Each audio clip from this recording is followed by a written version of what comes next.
What do you think of when you hear the word serve? So often we think of volunteering our time in church or in community. We think of teaching Sunday school or leading worship or summer VBS or helping at a drop-in center. Or maybe you think of missionaries serving in Africa or other places. There's lots of examples we think of, but the overriding feeling when we think of serving is sacrifice. Sacrificing our time, sacrificing our evenings, sacrificing our summer holidays, even sacrificing our careers. And often that kind of turns us off serving. The word serve also runs pretty countercultural. The voices of our culture are constantly telling us that to be successful, we need to be in charge, that we need to be at the top of our game. You climb the corporate ladder, you don't descend it, right? You rise above people, you don't submit to them. Achievement means that there are people serving you, not the other way around.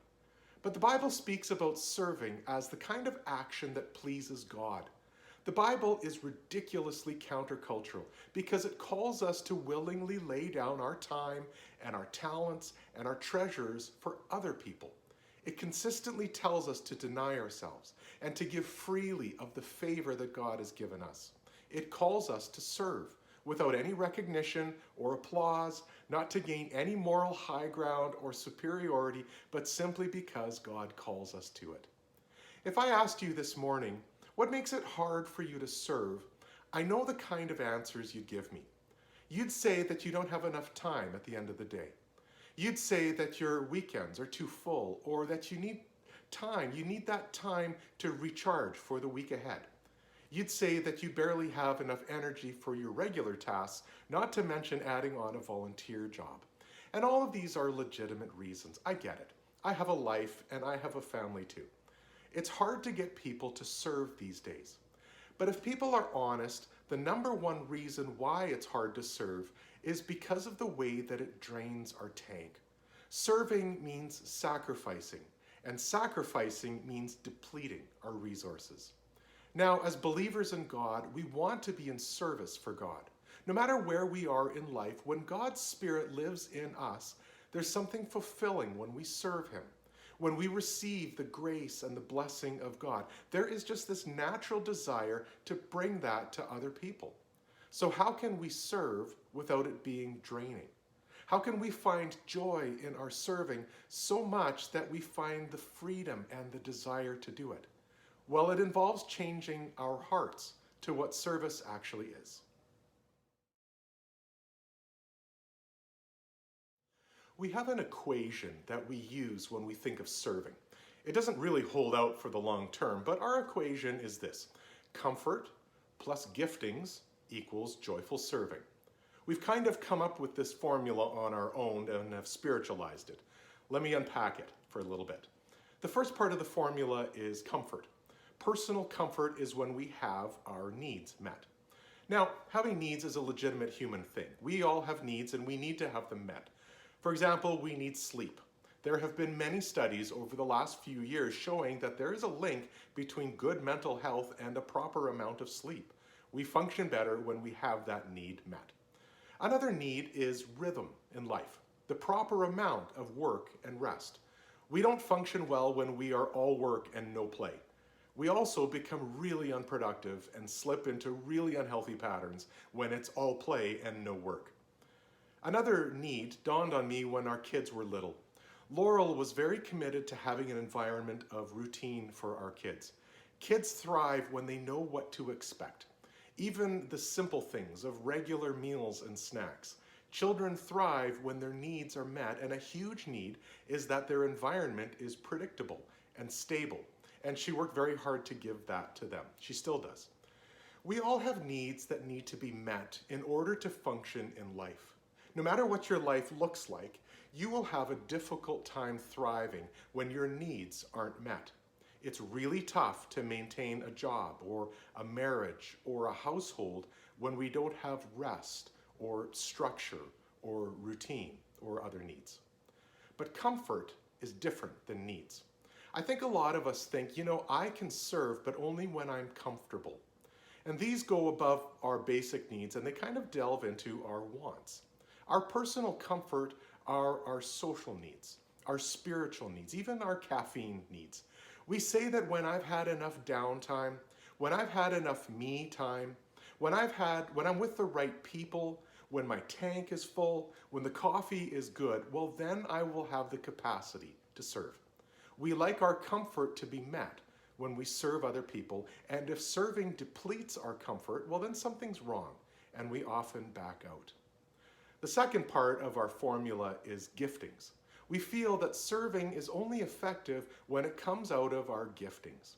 Now, we spend a lot of time discovering our giftings. Maybe you're a fan of all kinds of different personality tests or gift analysis or things like that. Maybe you're a fan of the Myers-Briggs test or the Enneagram or the 5 love languages. I'll be honest, I've taken all of them. I'm a bit of a junkie of self-discovery. I am an ISTJ, 6, wing 7, and my love language is acts of service, in case you're wondering. We like to fine-tune our service, to find that sweet spot where we're energized. And honestly, it's not wrong to serve out of our giftings. I think that that's being true to God's calling. We really love to do fulfilling work, fulfilling for them and fulfilling for us. Once our comfort is met and we're able to do fulfilling and engaging and recognized work, the formula tells us that when you take those two things together, that's joyful service. Now, I'm not saying that that formula is bad, but it limits us. It limits our joy and it limits our service. Our joy in serving will only be as deep as our comfort level or our gift level. So if you take those away, you take away the joy. If our work doesn't feel fulfilling, then we can't take delight in that work. It shrinks the amount of tasks that you can do. It shrinks down the amount of needs that you can meet for other people, because unless it fits into the finely tuned set of tasks that fill your tank, there's no joy for you. If we stick to this equation, if this formula isn't challenged and stretched beyond the point of comfort and beyond the point of satisfaction, we're going to be severely limited in our joy. And we're going to be severely limited in our service to other people. Serving is a burden with this formula because it hinges on us, our needs, our emotions. Our ability to serve will always be limited by having it fulfill our own needs. The secret to sustainable, joyful service is exchanging our formula of servanthood for Jesus' formula.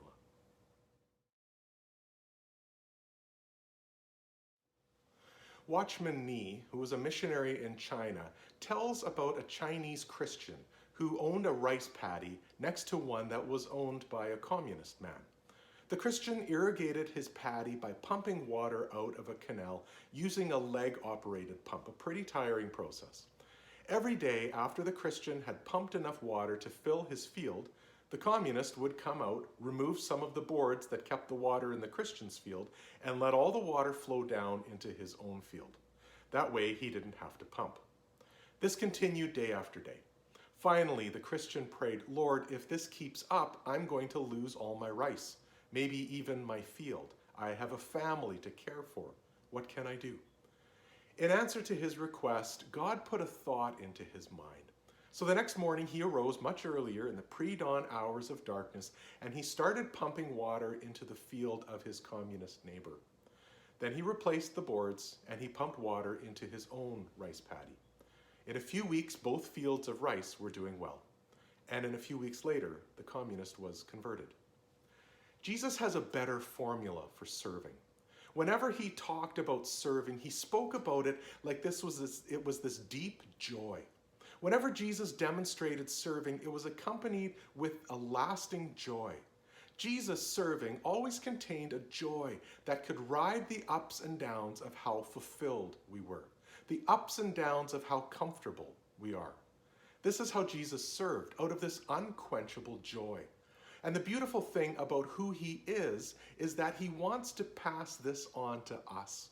He wants to give us his version of joyful service, which is beyond our equation. He wants this for individual Christians, for me and for you, and he wants this for his church, that we would serve the needs of others with passion, He doesn't want us to be limited by how satisfied we feel or how comfortable we are. He wants something that only the Holy Spirit can give us, which is a deep, rich, abiding joy that is contagious. So if our definition of joyful service is comfort plus gifting, Jesus' definition of joyful service is this. Joyful service is exchanging our status for Jesus' status. Jesus taught about this in John 13. You'll remember this story. When he had finished washing their feet, he put on his clothes and returned to his place. "Do you understand what I have done for you?" he asked them. "You call me teacher and Lord, and rightly so, for that is what I am. Now that I, your Lord and teacher, have washed your feet, you also should wash one another's feet. I have set you an example that you should do as I have done for you. Very truly, I tell you, no servant is greater than his master, nor is a messenger greater than the one who sent him. Now that you know these things, you will be blessed if you do them." So you'll remember the event. Jesus was gathering with his disciples right before he died, sharing this Passover meal together. And his disciples are filled with fear and uncertainty and all kinds of emotions. This wasn't just a regular meal together. Jesus had been talking about his suffering and his death. And I'm sure that Jesus was filled with all kinds of emotions as well. I mean, after all, he had a betrayer in his midst who had already sold him out. He had a denier in his midst, someone who had thought that he was so passionate for Jesus that he would die for him, but when the chips were down, would deny that he even knew him. Jesus had two brothers in his midst who were eagerly expecting to sit on his right and left hand, and whose own mother had actually petitioned Jesus for this. But even though the disciples couldn't understand everything Jesus was saying, Jesus had a point that he wanted to bring across. So it says that he got up from the table and he took off his outer clothes right down to his undergarment, and he took a towel and he tied it around his waist. Now, I said it before in a sermon that Jesus took on the very nature of a servant, right down to the uniform. And in doing so, he communicated a very strong message to his disciples. Jesus said this, "I'm not here to outrank you. I'm here to serve you.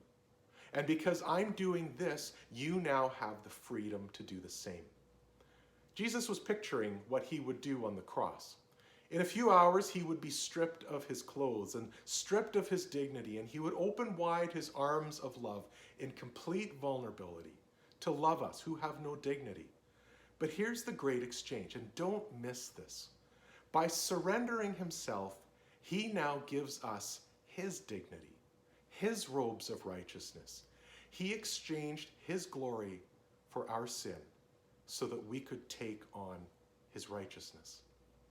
There's something that Jesus is demonstrating to his disciples. Jesus is showing them the formula for serving that will give them lasting joy.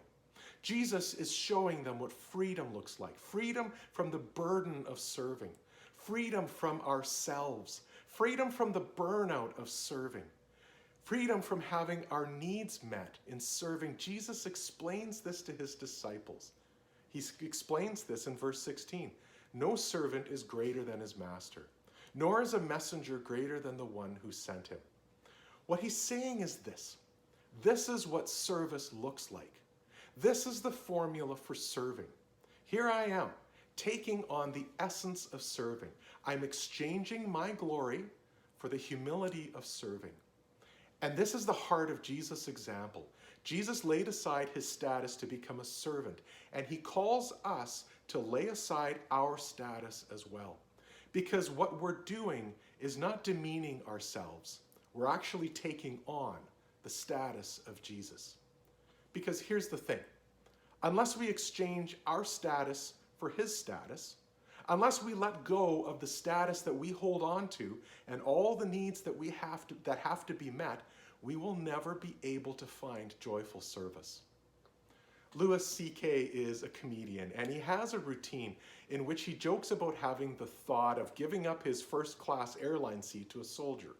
He travels a lot as a comedian, and he always flies first class. So he says this in one of his comedy routines. They, servicemen and women, they always fly coach. I've never seen a soldier in first class in my life. And every time that I see a soldier on a plane, I always think, you know what? I should give him my seat. It would be the right thing to do. It would be easy to do, and it would mean a lot to him. I never have. Let me make that clear. I have never done it once. But here's the worst part. I'm actually proud of myself for having thought of this. I am such a sweet man. That is so nice of me to think of doing that and then totally never doing it. Jesus knows us so well. You may feel that he's removed from your life, but he's so in tune with who you are. I mean, he created you, right? When it says that he created our inmost being, there's a lot of depth to that statement. And Jesus takes our formula for serving and he kind of blows it apart. Because there's a part of our formula for serving that is unspoken. It's part of our formula, but no one will admit it. There's a third element to our serving, and it's this: personal status. The real formula is this: comfort plus gifting plus status equals joyful service. There is a dark selfishness to our willingness to serve, that our serving has to serve us. There are certain jobs that we have graduated from, certain things that we won't do. We think that verse 16 doesn't quite apply because there are certain things that I just don't do. I don't do dirty diapers. I don't do needy people. I don't do heavy lifting. Or maybe you've grown in your abilities and so you feel that you are better used in roles where you're the teacher or the leader. You've been the learner long enough and you've moved on from that low status job. You won't go back to those jobs that you once had. Personal status is a huge, unspoken factor in our equation of service. It says that I will serve when my needs are met, when I'm serving in my gifting, and when it's beneficial to my dignity. Jesus is inviting us to be free from that, to exchange our very brittle identity, our very brittle status for his status. Jesus is saying that this is the servant who's honored in the eyes of God, someone who wraps a towel around his waist with Jesus, who washes dirty feet with Jesus, who never considers themselves above Jesus. This is Jesus' equation. This is his formula for what lasting, joyful service looks like. It's the only formula that will make a difference in your life and in the lives of those you serve. You don't serve because your comfort is being met, or your gifting is being met, or your status is being met. You serve because you are exchanging your status for Jesus' status. If you want to forever change your attitude of serving and what it means, here it is.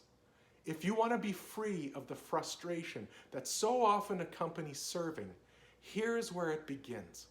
It begins in your heart, the place where everything begins. It begins with letting go of your formula and embracing Jesus. Let me wrap things up. One of my favorite things to do as a dad are sharing activities with my kids. I'm no perfect dad, but I'm learning that something that really fills my heart is when I can help my kids achieve something. I've really enjoyed volunteering with their sports and piano and theater and school activities. I'll admit that I was really proud of myself when our science projects received top marks. Recently, it's been helping my sons with their cars and basic maintenance and fun upgrades. I love when we can work alongside each other. I love doing things for them and with them. It fills my tank. Jesus didn't call his disciples to simply demean themselves and wash feet. He didn't show them what he did so that they would know that the life before them was just to wash dirty feet. Jesus took on the nature of a servant so that we could know that he works alongside us. He took on the nature of a servant so that we could know two things. First is that there is no serving that is beneath Jesus. There is nothing that he would say, you know what, I'm not doing that. He took on the lowest position. He became the person that washed the dirtiest part of the guests. There is no job that is beneath him. And the second thing that he wants us to know is that whatever he calls us to, whatever the job is before us, that we would know that he is working alongside. He is working alongside us. And when we grasp this, when we grasp that the God of all creation didn't give up his status, he was still God, but he set it aside, we realize that when we work with him, he is bestowing that status onto us. When we serve alongside Jesus, and a lot of times it means surrendering our status and our comfort and our gifting, when we serve alongside Jesus, he gives us his dignity, and he gives us his status, and he gives us his strength. You may feel that you are the lowliest, but God looks at you and says, "Look at my child. She is doing the work of my son." Shane Claiborne is a Christian activist, and he says this: "Everybody wants a revolution, but nobody wants to do the dishes." We love doing revolutionary things. We love doing dramatic things. We love serving in really important ways. We love feeling needed. We want to change the world in deep and meaningful ways. But in the process of getting to these amazing, headline-grabbing ways of changing the world, we miss the basics. We miss the basic ways people need to be loved. We miss the basic ways people need care. We miss the basic ways that people need their feet washed. We miss the basic ways, the needs that are right in front of us because they don't fit our formula. Let me tell you this, Jesus didn't miss the basics. Ministry in the name of Jesus is meeting the needs of others, whether or not your needs are met. Whether or not you feel overqualified or underqualified, and whether or not it brings you status. Many times when we obey Jesus, when we press into his service, he'll give us jobs that feel way beyond us, that feel way beyond our capacity. Sometimes he'll give us needs that feel way beneath us, way beneath our capacity. He's the one who defines what we're capable of and what we're not capable of. And especially he is the one who defines what true service looks like. So let me close with this. When Jesus invites us into service, he's not cracking the whip. He's inviting us to change the tire with him. He's inviting us to do the things he's doing because it's a way for us to be united with him. It's a way for us to understand what it's like to be him. It's a way for us to receive his life. When we serve with him in ways that are recognized and ways that are not recognized, we are celebrating what Jesus has done for us, how he completes us, how he saves us, and how he renews us and the world through his death and his resurrection. Well, let me pray for you. God, I thank you for our time together. I thank you, God, for the unique calling that you place on all of our lives, the unique way that you have crafted us and shaped us and gifted us. God, we want to be in service for you. We want to do things for you. And so I pray that you would change our hearts, that we would let go of the things that we think are so important, and we would take on the things that you know are important. Thank you for the example, Jesus, that you showed to us of what service really looks like. We commit ourselves to you. Amen. Hey, thanks so much for joining us this morning. Thanks for being part of our worship service. We're looking forward to next week of seeing each other face to face, and even more so in the weeks to come. God bless you. God bless you this weekend. Go in God's grace.